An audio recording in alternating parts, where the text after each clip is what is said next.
Welcome back to Hypergeek. I'm your host, Kuya Boss nga pala. Kamusta kayo guys? Alam ko lahat kayo sobrang saya dahil nirelease na yung Spider-Man 2. Insomniac's Marvel Spider-Man 2 na-release na nung October 20, no? Talagang lahat tayo nag-celebrate. Ang dami, halos puro Spider-Man na naman. Yung mga feed natin, yung mga algorithm natin sa social media, puro Spider-Man. And in anticipation dito sa game na to, gusto kong mapag-usapan natin to ng bahagya, no? Itong napakalupit na dalawang laro na to that came before Spider-Man 2, which is yung Spider-Man Miles Morales at itong Insomniac's Marvel Spider-Man, no? Itong dalawang game na to na pinangunahan bago itong Spider-Man 2. Kasi for the longest time, itong dalawang game na to talagang special to para sa akin. As a Spider-Man fan, as a Marvel fan na talagang webhead, sobrang na-enjoy ko itong dalawang titles na to. And from that time, hindi ko pa alam kung paano mag-podcast. Wala pa akong masyadong alam kung paano ko aatakihin yung klase ng episode na ganito. And this time, dito sa Hypergeek, dito ko siya gustong gawin. No, dito ko na siya ibubuhos lahat. Lalo na dito sa pinakaunang game na to, itong Marvel Spider-Man. No?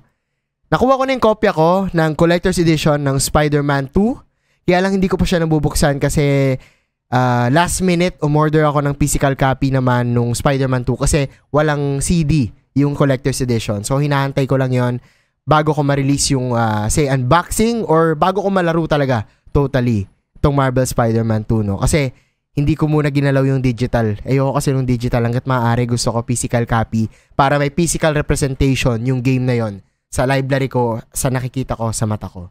Now, just to jumpstart this episode, no? Para masimulan na natin tong kwentuhan na to. Natatandaan nyo ba yung mga naging experience nyo dito sa dalawang game na to? No? Sa Marvel Spider-Man nung 2018 at dito sa Marvel Spider-Man Miles Morales nung 2020. No? Mas mahaba yung kay Miles Morales eh. Pero sige, sabihin na lang natin Miles Morales. Simulan ko dito sa unang game na to, no? Yung Insomniac's Marvel Spider-Man na na-release nung 2018. Kasi yung experience ko dito, although it was released nung 2018, wala pa kasi akong PS4 nun. Yung PS4 na nagamit ko ay galing sa kapatid ko nung nag-Riyadh siya at 2019 ko na yun nahiram sa kanya. No? 2019 na yun dumating dito sa amin. Actually, R2 nga yung ano ko nun eh. Yung Spider-Man 2 ko nun eh. Kasi R2 yung bala ng kapatid ko, no? Yung nabili niya. August 2019 ko siya nalaro. Main story pa lang yun. And ito sobrang importante na tong game na to sa akin dahil ito yung pinakaunang platinum ko. Pinakaunang platinum trophy. Kung familiar kayo sa platinum trophy, ito yung highest form of trophy na makukuha mo sa isang game sa PlayStation kapag naglaro ka. And nakuha ko yung platinum trophy ko na to January 2020 na. Take note guys, wala akong alam sa trophy hunting nun. Wala akong alam na kolektahin yung ganito. Wala akong brusko. Hindi ako ganun eh. For the longest time, casual gamer lang talaga ako. Hindi ako palahunt ng trophy. Magmula noong August 2019 na natapos ko yung main story ng Marvel Spider-Man up until January 2020. Ilan yon? 5 buwan. 5 buwan lang akong nagwe-websling sa loob ng New York sa Marvel Spider-Man. At habang nandun ako, kumukumpleto lang ako ng mga challenges. Wala akong inisip na mag-platinum trophy. Wala akong inisip na kunin to, kunin ganyan. Naghanap na lang ako ng mga pwedeng gawin inside New York City. Ganun siya ka-enjoy sa akin. No, itong game na to. Just to jumpstart lang, no? Kung ano yung natatandaan ko dito sa journey ko with the Insomniac's Marvel Spider-Man. Wala pang DLC nun kasi R2 lang yung copy namin nun eh. And ito yung pinakaunang trophy ko kaya sobrang memorable siya sa akin. Walang tumapat na laro na kasing tulad dito sa Marvel Spider-Man na to na kaya ko siyang balikan kahit tapos ko na yung storya. Kahit wala na masyadong verbal engagement, di ba? Wala na masyadong cutscene. Ganoon naman talaga pag New Game Plus na eh, di ba? Wala na masyadong nagsasalita except lang sa mga quips ni Spider-Man. Yun yung talagang na-enjoy ko dito. Mamaya, pasadahan pa natin ng mas malalim yung yung 2018 Marvel Spider-Man. Punta tayo dito sa next game, which is yung Miles Morales. Ito yung pinakauna kong nalaro na PS5 game at hindi pa yon PS5 ko. Yung PS5 na gamit ko nun was actually from the Libreng Heram Project, care of PlayStation Philippines kay Sir Daryl. So, sobrang salamat sa Sir kasi dahil dun sa experience na yon, nalaro ko yung Marvel Spider-Man Miles Morales kahit wala pa akong PS5. Imagine that. So sobrang thankful ako na napahiram ako ng PS5 na may bala ng Miles Morales, and from that point, ilang linggo na ba akong pinahiram? Isang linggo yung ano na yun yung project na yun na parang 1 week ata or 2, alam ko 1 week lang. 1 week sa'yo yung unit na platinum ko yung Miles Morales na yun. Isa lang yung natatandaan ko na keyword ko dun sa Miles Morales, bitin. Bitin talaga. 18 hours ko ba siya nalaro or less than 18 hours ko siya nalaro pero na-platinum ko siya agad without even trying. Madali siyang i-platinum at the same time sobrang enjoy din talaga siyang laruin nung time na yon. Grabe. August 2021 ko pala siya na-plat and that was my third platinum. Yung second platinum ko ata Days Gone, PS4. So yun yung parang maraming fetch question. Pero yung third platinum ko is another Spider-Man game which is Miles Morales. So alam niyo yan, ang laking bagay kasi sa akin nung top 3 ko na platinum na yon dahil yun yung mga games na talagang sobrang na-enjoy ko at binabalik-balikan ko. No? Yun yung gusto kong jumpstart dito kasi alam naman natin marami namang Spider-Man games eh. Maraming naging Spider-Man games magmula sa PS1, 'di ba? Yung Enter Electro na Spider-Man 2, merong Shattered Dimension, meron yung mga movie-based na video game ng Spider-Man, merong Amazing Spider-Man, meron yung Spider-Man ni Tobey Maguire, marami, no? Napakaraming Edge of Time din. Maraming Spider-Man games and appealing siya lagi sa atin dahil tangina, 'di ba? Aminin na natin, napakasarap mag-web sling, no? Mindlessly. Napakasarap lang tumambay, umikot-ikot, 'di ba? Handu-handusay gamit si Spider-Man sa mga video game, no? And for that reason, sobrang kuhang-kuha ni Insomniac yung feeling ng pagiging Spider-Man. No? Yung feeling ng web slinging na yon na talagang binalik-balikan ko at na-platinum ko itong mga game na to without even trying. No? From there, let's go all out. No, puntahan na natin itong mga games na to. Simulan ko uli dito sa Marvel Spider-Man. Hindi na tayo masyado mag-focus sa story kasi again, medyo vague na yung mga naalala ko dito sa kwento ng Spider-Man na to kahit yung kay Miles Morales, pero isa-isay natin yung mga magagandang parts ng game, no? Simulan ko na dito. Number 1, pare, masterclass gameplay. Bakit? Number 1, traversal. Number 2, traversal. Number 3, traversal. Yan! Yun lang. Doon pa lang Doon pa lang panalo ka na doon sa game eh. Tamang-tama mo yung pagiging Spider-Man. 'Di ba? Habang nagwe-web sling ka gamit si Spider-Man. Yung traversal mismo dun sa game, yung angas ng mga hagupit mo ng sapot, pare.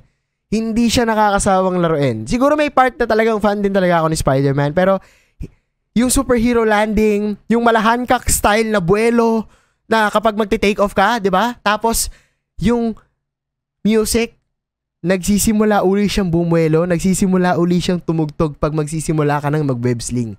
Tang-ina, ang sarap sa feeling nun. Ang sarap na part nun, nung game na yun. More than anything. No, more than the story, more than the characters itself, more than the skills, the battle scenes or battle mechanics. Tangina doon pa lang sa traversal, pare. Wala na. Immerse ka na agad. Gusto mo magpahinga? Pindutin mo yung Spider-Man. Gusto mong mag-relax lang muna habang may tumutugtog na background music? Pindutin mo yung Miles Morales. Parehas. Traversal. Napakalupit. Napakalupit. Yung mga quest dito, actually, dito siya na umiikot na talaga eh. No? Yung paghahanap ng mga pigeons, hinahabol mo yung mga pigeons, yung pag-chase dun sa iba't ibang mga chine-chase mo dun sa video game mismo at yung mga laban, naging bonus na lang siya. Kasi ang sarap puntahan. No? Lalo yung mga collectibles na, halimbawa, bag ni Peter Parker, lumang teddy bear na dapat ibibigay kay Mary Jane, yung mga ganong klase, kahit na quote-unquote fetch quest siya, hindi siya nagmatter eh, di ba? Hindi siya naging ganun ka-hectic, at least on my end. Kasi tangina dun sa traversal, sobrang enjoy na agad. Wala ka nang masasabi. Like, puntahan mo na agad, diretso ka na agad. Hindi pa tayo nag-uusap sa fast travel na to na fast travel na kung may kung ano nung cutscene dun sa trend. Hindi pa tayo nag-uusap dun. Traversal pa lang mismo. No, dito pa lang to sa Marvel Spider-Man. Iba pa yung sa Miles Morales. Mamaya, pag-usapan din natin 'yan, no? Ito yung isa kong gusto kong i-highlight din when it comes to the encounters with the mobs, no? Yung mga kalaban dito sa Spider-Man 2018 kasi yung mga mobs na yun, iba-iba yung klase ng atake. And kahit naka hardest difficulty ka, hindi ganun kadali yung ibang mga laban dito. May iba na hindi mo pwedeng maiangat sa ere, yung mga brutes na talagang maskulado, 'di ba? Tapos yung sa DLC, may mga mas mahihirap pa na part, yung mga sables ba? Tama ba? Sables? Yung alagad nung silver yung buhok. Yun, kung ano man yung pangalan niya. 'Di ba? Ang hirap kalaban ng mga yon kasi meron doon yung nanlalatigo pababa pag nasa ere ka, meron naman yung pag nasa lupa ka, iaangat ka. Basta parang lahat ata ng battle schematics, whether you're on air or you're on land, meron silang pangontra. Yun yung naalala ko dun sa DLC na yon, The City That Never Sleeps. Sobrang angas ng ibang mga kalaban doon na mobs na parang hindi naging basta-basta compared dito sa base game ng Marvel Spider-Man 2018. Ito yung gusto kong i-highlight na talagang sobrang natuwa ko kasi dito ko lang to nakita at sobrang bidang-bida siya sa akin kasi ayoko talaga ng mga ganito. Yung minigame na science, yung maglalagay ka ng baterya, yung maglalagay ka nung yung mga gears, i-rotate mo. Sa una, entertaining siya eh. Pero yung nilagyan nila ng option to skip, tang ina pare. Salamat. Salamat Insomniac. Bakit? Isang halimbawa na masasabi ko dito, kung familiar kayo sa Kingdom Hearts, ito yung isang pinipilit ko lang laruin pero hindi ko talaga naiintindihan at hindi ko gusto. Yung Gummy Ship na minigame sa Kingdom Hearts na unskippable, hindi ko yun gusto pare. Gusto ko manghataw ng Keyblade eh. Pag napupunta ako doon sa traversal ng Gummy Ship, natatalo pa ako minsan, umuulit pa. Doon ako sobrang nababawasan yung immersion ko. Pero dito sa Spider-Man, pwede mong i-skip yung mga ganong klaseng minigame na feeling, vibe ba nila na feeling nila hindi lahat magugustuhan yung minigame na yun. Kasi marami namang minigame eh sa Spider-Man, di ba? Marami ding mga side quests na mas enjoyable as being Spider-Man kaysa yung magsa-science ka na maglalagay ka ng baterya tapos tutugma ba yung kulay. Yun. Ang galing lang kasi nilagyan na lang ng option to skip. Sobrang lupit. Sobrang angas lang. Kaya wala akong masabi na sa ngayon wala akong masabi na negative dito sa 2018 Spider-Man na to. Sobrang na-enjoy ko rin yung paghahanap ng mga collectibles, yung pag-activate ng mga antena. Diba? Again, dahil lang yun sa napakalupit at immersive na traversal. Dun yun umikot. Samahan mo pa ng photo mode. Wala na. Lalo ka nang tumagal sa paglalaro, pare. Isa sa mga naalala kong best fight dito sa 2018 game na to, which is yung kay Taskmaster. Kung naalala nyo, yung ginagaya ka ni Taskmaster habang kalaban mo siya. Hindi siya DLC na kalaban eh. Optional yata. Tapos ang hirap niyang tamaan kasi ginagaya ka din niya, nagda-dodge din siya, no? And ito yung isang gusto kong i-highlight. Hindi siya boss fight. Actually, kakampi mo siya pero palagi mo siyang hinahanap. Si Black Cat. No? Sa base game, lagi ka lang naghahanap ng mga yung mga pusa na statwa. Pero dun sa The City That Never Sleeps DLC, na-appreciate ko yung flirtatious expressions ni Black Cat dito. Siya yung partner in crime mo eh. Para kang may Robin, tas ikaw si Batman, na nag-i-stealth attack ka, tapos siya din mag-i-stealth attack from nowhere. Ang lupit nun. Natatandaan ko, kinilig ako nito kasi kailan ko ba ito nalaro? Last year ko ito natapos lang, no? Nung libre na yung DLC sa PS Extra. Sobrang lupit na to. No? Sobrang angas itong DLC na to na Black Cat and The City That Never Sleeps. Yung buo, sobrang angas na. Nandun din si Gumball. Si Gumball na parang gusto sumikat through Spider-Man. Diba? Sobrang angas talaga.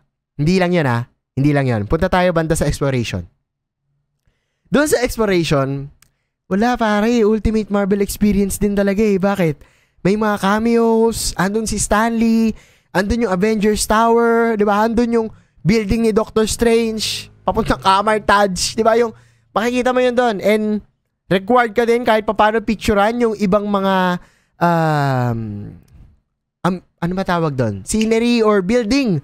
Mga iconic building dun sa game, marirecognize mo siya kung talagang familiar ka sa lore ng Marvel or sa MCU or kahit sa Marvel Comics. Ang galing nun.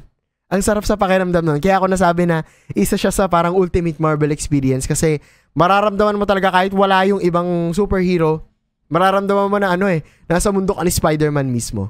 No? Lalong-lalo na nandun si Stanley. Grabe. Ang lupit nun. Ang lupit nun. It felt like a complete Marvel experience for me. Itawid na natin dito. No? Ano yung naging kaibahan ni Spider-Man 2018 kay Insomniac Marvel Spider-Man Miles Morales? Ito na yung ibang klaseng Spider-Man naman, no? Yung nagpunta kay Miles Morales.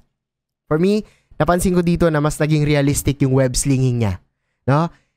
Hindi na kasing bilis ni Spider-Man 2018 or ni Peter Parker na lang si Miles Morales. Mas realistic, mas mabigat kahit papano yung web slinging dito. And mas gumanda siya kahit papano kasi mas naging realistic yung yung bigat ng character doon sa paglalaro mo dito. Pwede ka na rin kasing mabaldog, 'di ba, kay Miles Morales. Hindi ko alam kung dahil bagong Spider-Man si Miles Morales compared kay Peter Parker kaya hindi nababaldog si Peter Parker before, 'di ba? Unlike dito kay Miles Morales sa talagang pwedeng mangyari 'yon. Pero aside that, isa to sa talagang napaka-enjoy at memorable sa akin na spin-off kasi, alam mo yan, binigyan niya ng ibang flavor yung Spider-Man na game talaga natin through a different personality, which is yung kay Miles Morales. Eto na. 60 FPS web slinging, pare. Pumili ka na kung gusto mo rin ng ray tracing. Ang galing, ang lupit. No, nung nilaro ko to, although talagang maikli siya, na-enjoy ko siya eh. At ito lang yung Spider-Man sa tanan ng paglalaro ko ng ibang Spider-Man games or ng ibang games in totality. Siya lang yung nakikinig ng podcast. No? Kay Danny Cas, pare. Diba? Sobrang sabihin nating unusual yung time na yun. Para ka nakikinig ng Game Silog Show habang nag-web slinging ka bilang Spider-Man. O, sobrang angas doon. Kung si Peter Parker medyo masokista na lagi niyang pinapakinggan si James Jonah Jameson habang nagwe-web sling siya o habang gumagala siya throughout New York City. Ito naman si Miles Morales, nakikinig kay Danny Cas. No, nakikinig sa podcast. So, nakikinig parang ganito. Hindi ko alam kung nag-web sling din kayo ngayon, no? Kung nasan man kayo at pinakikinggan niyo to, no? Lupit nun. Lupit nun, kakaiba yan. Dito ko rin na-realize, no, kasi habang nilalaro ko to, for the longest time pa talaga, I think, general statement, si Peter Parker talaga yung Spider-Man natin eh. Diba? Siya si Tobey Maguire, siya si Andrew Garfield, siya si Tom Holland. For the longest time, siya talaga yung, Spider-Man. Lately na lang na-open din yung isipan ko na napakarami palang klaseng Spider-Man. Ayan si Spider-Gwen. Andyan si Spider-Woman. Diba? Sino pa? Mga Spider-Man. Spider-Man 2099, Spider-Punk, rather. Maraming klaseng Spider-Man. Yun yung isa sa mga magandang aspeto din nung previous game na nabanggit ko yung 2018. Kasi more than the traversal para yung costumes at yung story nila behind it. 'Di ba? Yung mga special powers nila, akma doon sa kung sino talaga yung character. Like si Spider-Punk, si Ghost Spider, 'di ba? Yung alternate universe na naging Ghost Rider, si Spider-Man. Yung mga ganung klase. Minsan sa video game mo lang yun makikita eh. 'Di ba? Yung 2099 na yung mga Future Foundation, 'di ba? Yung Fantastic Four na naka-costume na Spider-Man, yung Bagman ba tawag doon? Basta yung mga ganung klase. 'Di ba? Talagang kung fan ka ni Spider-Man, ma-appreciate mo eh. Diba? May ganun ding klase si Miles Morales, no? Marami din siyang klaseng costume. Marami din siyang klaseng pakulo, lalo na kapag yung may pusa sa likod, 'di ba? Pag yun yung costume mo, may ibang klaseng finisher yung suit na yun ni Miles Morales. Ang pinaka naalala kong paborito ko na suit talaga ni Miles Morales talaga ay yung classic suit niya. No? Yung kung ano yung default suit niya mismo. Kung ano yung nandun sa front cover ng CD, yun talaga yung pinaka naging paborito ko. Aside pa doon is yung 2020 suit. Yung digital na yung mata niya. Tanginang angas nun. Isipin mo, para kang nagsa-sound trip na Spider-Man. Dito ko na-realize na feeling ko si Miles Morales yung Spider-Man ko. Bakit? As a Thor fan na talagang laging elemento ko sa mga laro ay kidlat. Nung na-realize ko na may bioelectricity si Miles, tapos nasa kanya pa yung pangarap ni Sanji na maging invisible, na nagka-camouflage, this is my Spider-Man. No, feeling ko kung pareha silang na-introduce ni Peter Parker at saka ni Miles Morales ng sabay, Feeling ko si Miles Morales yung magiging idol ko mula simula. No, may ganun akong pakiramdam kasi tangina yung mga powers niya akma-akma sa gusto kong element sa sa mga JRPG, sa mga games na nilalaro ko.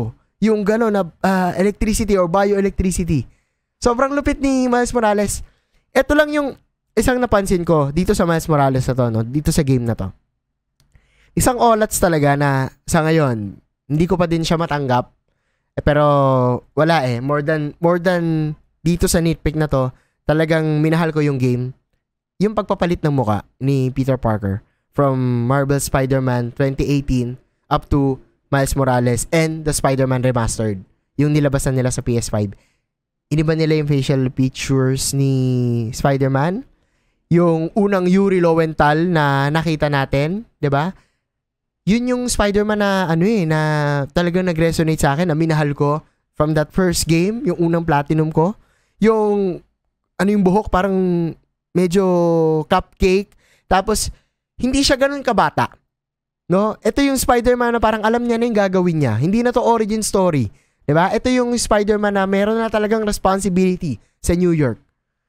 Nung pinalitan nila na parang medyo mala Tom Holland yung muka, I'll be honest, talagang naging bitter ako dito sa sa decision nila nito. Hindi ko nagustuhan talaga yung pagpapalit ng mukha ni Spider-Man. So, hindi ko alam kung ano yung magiging pakiramdam ko kung nandun pa rin siya pag nilaro ko na yung Spider-Man 2. Hindi ko alam kung magiging ganun pa rin yung pakiramdam ko. Kasi, mas okay pa rin sa akin pag nakamas si Spider-Man doon sa Miles Morales At hindi ko nilaro yung remastered. Hindi ko nilaro yung remastered. Doon pa rin ako sa PS4 talaga. Kahit nung nilaro ko yung DLC sa PS Extra.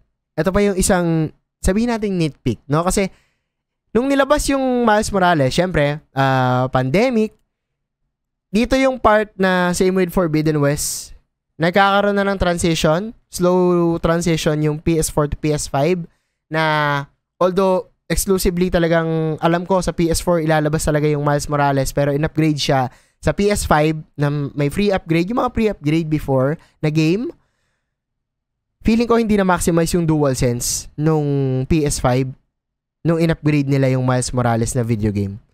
Meron ako mga natatandaan na when it comes to the bioelectricity, ang lakas sana ng pwede mong maramdaman, returnal level, yung pwede mong maramdaman dito sa DualSense kung na-maximize nila or kung finokus nila to sa PS5.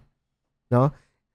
Lalo dun sa scene na nasa tulay si Miles Morales, kung tanda ko to, yung nakahandusay siya, tapos parang may pinagdidikit siyang sapot or siya yung pinagdidikitan ng sapot para hindi bumigay yung tulay. Imagine niyo kung may bioelectricity yung DualSense. Tangina, sobrang immersive nung cutscene na yon, nung scene na yon. No, kung natatandaan niyo man lang. Marami pang klase na sana. Yung pagsabog ng new form kay Finn. Isa rin yun sa parang tangina, mararamdaman mo sana ng todo yun sa DualSense, hindi lang basta nag-vibrate. Pero again, hindi siya for me hindi siya na-maximize. Hindi siya na-maximize yung DualSense dito sa Miles Morales, no? Pero overall, kahit na maikli yung game, isa siya sa mga malupit na spin-off talaga na nalaro ko, no? Itong Spider-Man Miles Morales. Ito yung isang gusto kong i-highlight talaga when it comes to these two games na nabanggit ko. Nandito kay Spider-Man. Oo, yung 2018 Spider-Man. Yung music ni Spider-Man, maangas. Totoo. Pero na-amplify pa yon nung nilabas yung Miles Morales. Hindi ko alam kung napansin niyo yon, pero nung tumutugtog yung mga kanta kay Miles Morales na may kasama ng beat ng hip-hop, may kasama ng beat ng upbeat siya, no? Yung parang medyo malabata-batang Spider-Man. Pansinin nyo yung music ng Spider-Man Miles Morales. Ang hirap niya ipaliwanag pero pakinggan nyo to.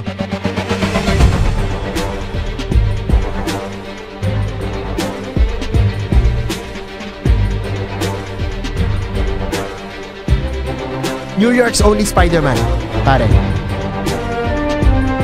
Abangan nyo kapag bumaba yung beat dun sa dulo.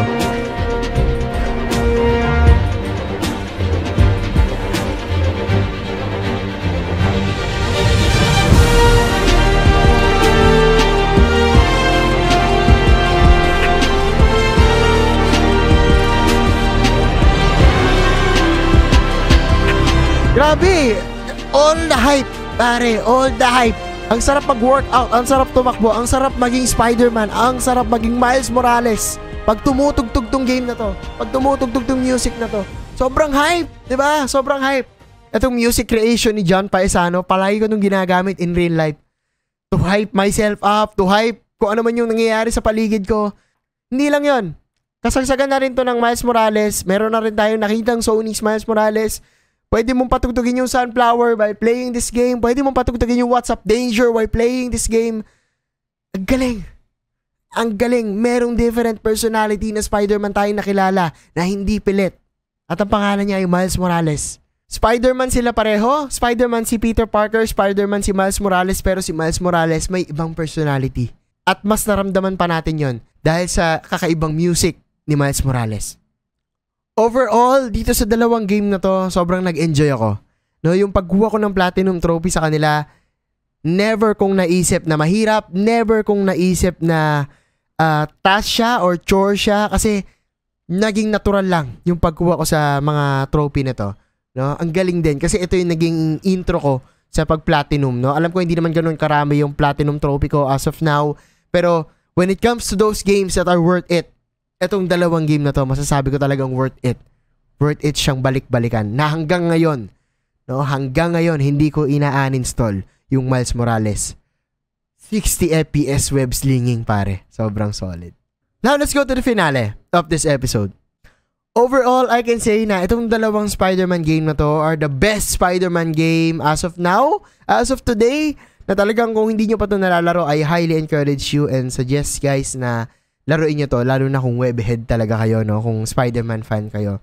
High hopes for Spider-Man 2 at hindi ko alam kung magiging Game of the Year contender ko siya than FF16. Hindi ko alam kung gano'n yung mangyayari, although alam ko release na yung game, pero most probably gagawa natin ulit yun ng episode pag natapos ko na rin yung game para mapag-usapan natin at makita natin kung talagang lalaban ba siya sa FF16 as the Game of the Year. At least on my end. No, kasi sa ngayon, ang mano ko talaga sa Game of the Year ay FF16. Ito yung gusto kong i-highlight dun sa Miles Morales na game. Kung natatandaan nyo yung simpleng pag-address nila ng racism, yung social issue ng racism na Black Lives Matter, pag nakuha mo yung gold suit, diba? Simpleng bagay lang yon dun sa Miles Morales. Pero ang laking statement dun para dun sa video game na yon, para kay Miles bilang Spider-Man at para dun sa mga taong nire-represent ni Miles Morales. Black Lives Matter, pare. All lives matter. Nakakatuwa lang kasi among all Marvel superheroes na palagi natin nababanggit, palagi nating napapanood, etong si Spider-Man, ito yung isa sa mga legacy na iniwan sa atin ni Stan Lee. Natatandaan niyo yung kwento ni Stan Lee kung saan hindi na-approve si Spider-Man dun sa comics na gusto niyang ipasa.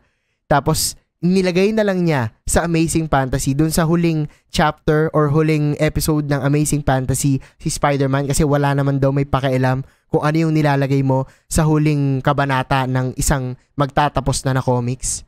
Tapos yung pa yung bumenta. Bakit pa tayo nakaka-relate kay Spider-Man? Kasi aside sa galing niya, sa husay niya, sa laban, aside sa mga nabanggit natin, yung struggle ni Peter Parker, yung struggle ni Gwen Stacy, yung struggle ni Miles Morales to keep up with their personal issues, with their personal problems in real life, while keeping the mask, while keeping the Spider-Man name. Yun yung talagang nagre-resonate sa atin. No, feeling ko dun tayo mas nakaka-relate kay Spider-Man na sa lahat ng mga problema natin sa buhay, alam ko may mga Spider-Man tayo sa loob natin. We all have a Spider-Man inside of us and anyone can wear the mask. Anyone can be inside the mask. That's what makes Spider-Man one of the best superhero out there. Napakalupit nun, Stanley. Napakaangas nun. Palagi nilang sinasabi na with great power comes great responsibility. Ngayon, we have the struggle to be better. We have the struggle to be greater together.